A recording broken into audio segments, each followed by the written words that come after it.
मैं डेली सुबह उठता था एंड मेरे दिमाग में बस एक ही चीज़ रहता था कि यार आज मैं पोर्न कैसे दिखूँ, आज मैं एक्ट आउट कैसे करूँगा, आज तो डिवाइस नहीं, ये नहीं, वो नहीं।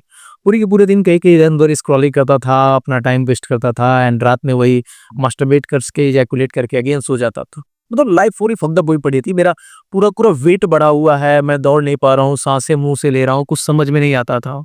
कोई सोशल लाइफ नहीं है, ना ही दोस्त हैं गर्लफ्रेंड की, तो मैं सोच भी नहीं सकता था। सेल्फ कॉन्फिडेंस, सेल्फ एस्टीम इतना डाउन कि मतलब स्ट्रेंजर से भी मैं आँखों में आँख डाल के बात नहीं कर पा रहा था। एंड एट दैट टाइम मेरे को पता नहीं क्यों अंदर से ये लगता था कि यार एक दिन ना ये सारी चीज़ें चेंज हो जाएगी एंड जिन लोग को मैं यूट्यूब पे या जिन लोग को मैं इंस्टाग्राम पे देखता हूँ कभी-कभार, उन लोग जैसा मैं भी बन जाऊँगा। पता नहीं क्यों मेरे को लगता था कि कुछ भगवान कर देंगे एंड मेरा ये एडिक्शन खत्म हो जाएगा या मेरी लाइफ चेंज हो जाएगी। बिलीव मी, मैं उस टाइम जपा वगैरह भी करता था, माला जप करता था एंड कान्हा जी का भगत भी था कि लाइट भगवान मेरे को सही कर दो, ये कर दो, वो कर। कभी लगता था कि मतलब ये यूट्यूबर मेरे को सही कर देगा, इसकी वीडियोस अगर मैं ये वाला देख लिया तो वहां से मैं सही हो जाऊंगा, या अभी मैं भगवान का पूजा कर रहा हूँ सारी चीजें सही हो जाएंगी। बट कंडीशन मेरी धीरे धीरे ऐसी होती है कि एक टाइम आया जहां मेरे को सुसाइडल थॉट्स आने लगे। मेरे को लगा कि यार अब मेरे को ये लाइफ जीनी ही नहीं है and nobody is saving me. ये क्या हो रहा है? मैं तो इसको मतलब literally I was about to kill myself. मैंने पंखे बंद करके उसमें रस्सी मतलब लगाने का ट्राई किया था कि मैं खुद को किल कर लूं। उस इवेंट तक कोई नहीं आया मेरे को बचाने।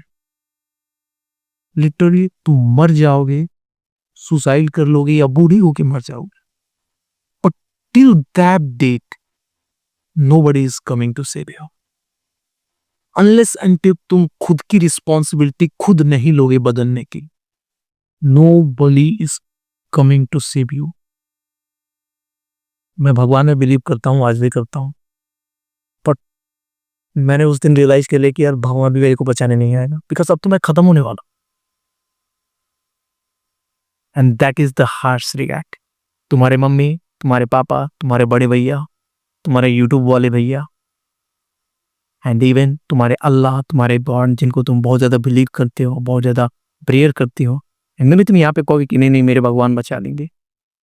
This is the harsh reality. Nobody is coming to save. आपको खुद को खुद की रिस्पॉन्सिबिलिटी लेनी पड़ेगी। एवरीथिंग, जो जो चीज तुम्हारे लाइफ में अभी फंड अप पड़ी हुई है, तुम्हारी फाइनेंशियल कंडीशन, तुम्हारा फिजिक, तुम्हारा सोशल एंजाइटी, सोशल कॉन्फिडेंस, तुम्हारा कैरियर, हर एक चीज, कोई नहीं आएगा इस चीज को फिक्स करने। तुम्हारी मम्मी नहीं, केवल लोग तुम्हें कंपैशन के साथ बोल सकते हैं, या जब तुम उनको अपनी रंडी रोना यानी कि अपनी जो कहानियां सुनाते हैं वो सुनाओगे तो लोग बस कहेंगे हाँ हाँ तुम्हारे साथ गलत हुआ, क्या करोगे ये। But nobody gives a fuck to it.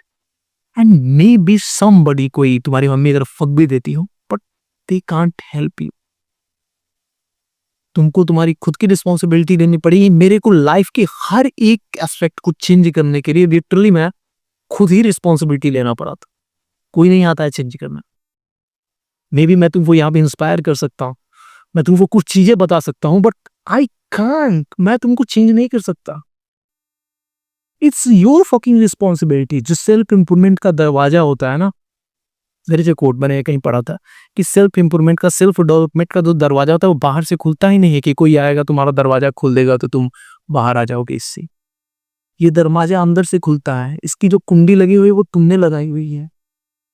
And जब तक तुम विश करोगे भगवान आएंगे, ये हो जाएगा, वो हो जाएगा, ये एग्जाम के बाद मेरा सही हो जाएगा, इसके बाद मेरा सही हो जाएगा, वो हो जाएगा, कुछ नहीं होगा जब तक किसी चीज का तुम वेट कर रहे हो।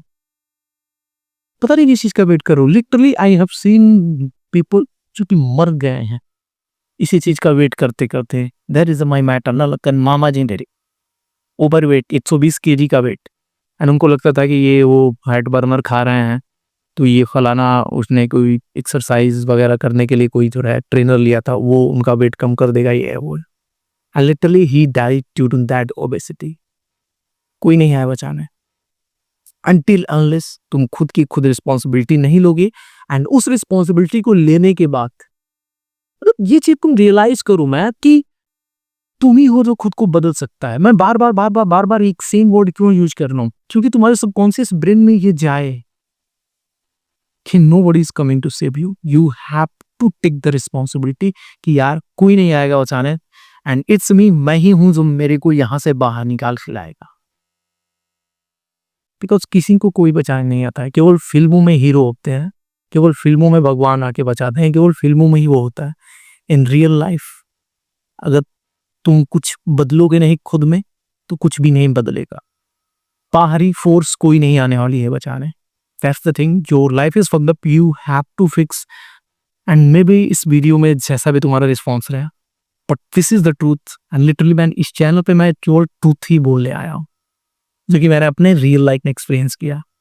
And this is the biggest truth. Because मैं मर जाता यार, कोई नहीं आता, but I have taken the responsibility and I have changed my life completely. I have built my physics, I have built my businesses, I have built my career, I have get the girls and whatever the things. हर चीज के लिए मेरे को work करना पड़ा है। And that's it. मैंने अपने पिछले चैनल पे लगभग 250 से 300 वीडियोस डाला है, तब जाके आज उस पे 5-6 हज़ार सब्सक्राइबर।